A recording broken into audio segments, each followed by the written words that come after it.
world's most trusted airline is Delta Airlines' current slogan. I think they are living up to that slogan to this day still. They obviously couldn't just start off as the world's most trusted airline, however, so today I'm going to be explaining the history of Delta Airlines and how they got to where they are today. I like to think that I am decently close with my grandfather, and the reason this is important is because he worked his whole career at Delta Airlines. He worked as a lead ground mechanic for his whole career.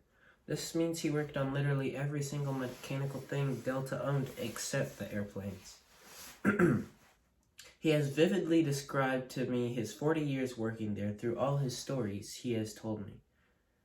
Delta Airlines is one of the very last 3 legacy carriers in the United States according to FlyerTalk.com.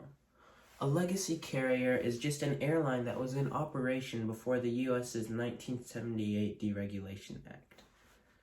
Delta has helped America to not only connect parts of it to other parts of itself, but also to places all around the world, and helps keep lots of families, such as mine, easily connected still to this day.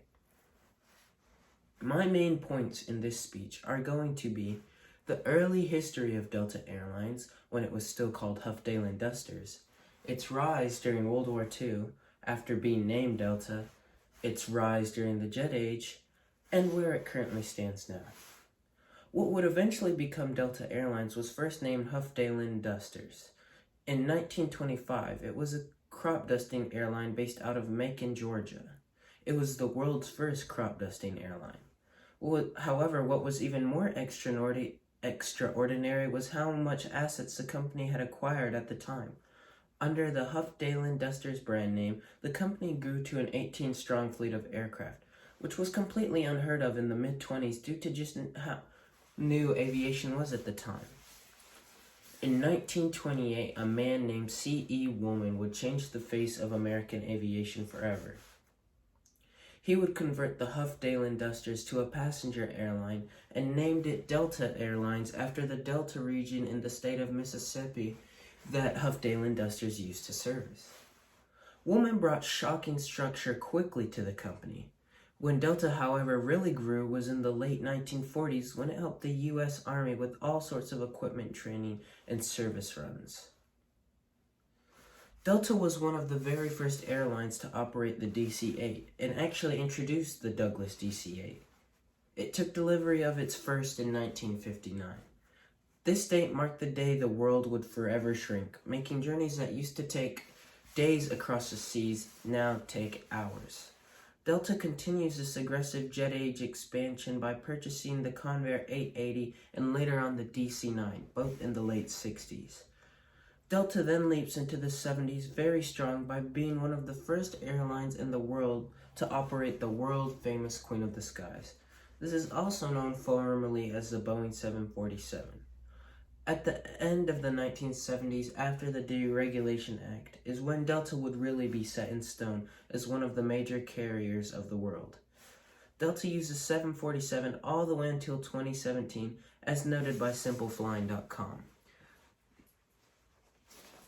Delta uses 747 as well for its transatlantic routes that it would later on acquire from Pan American World Airways. This today is known as one of the largest route acquisitions ever recorded in aviation history. Delta today is a culmination of many past American carriers, having mergers or buyouts with the likes of Pan Am, Northwest, and Northeast. Delta is probably one of the world's most safest and trusted airlines to this day, boasting one of the best all-time safety records ever. This fleet is now over 750 aircraft strong, according to Planespotters.net, entirely composed of jet aircraft, and they are one of the world's biggest carriers of all time. Today, I talked to you about the early history of Delta Airlines when it was still known as Huffdale and Dusters. Then I talked about its rise during World War II, helping the U.S. military. Then I talked about its rise during the jet age with the Douglas DC-8, the Convair 880, and the Boeing 747. Now I have talked about where it currently stands as one of the leading American airlines in the world. Delta Airlines has always had a close space in my heart, and I think it's very easy to say that I trust them with my life every time I travel with them.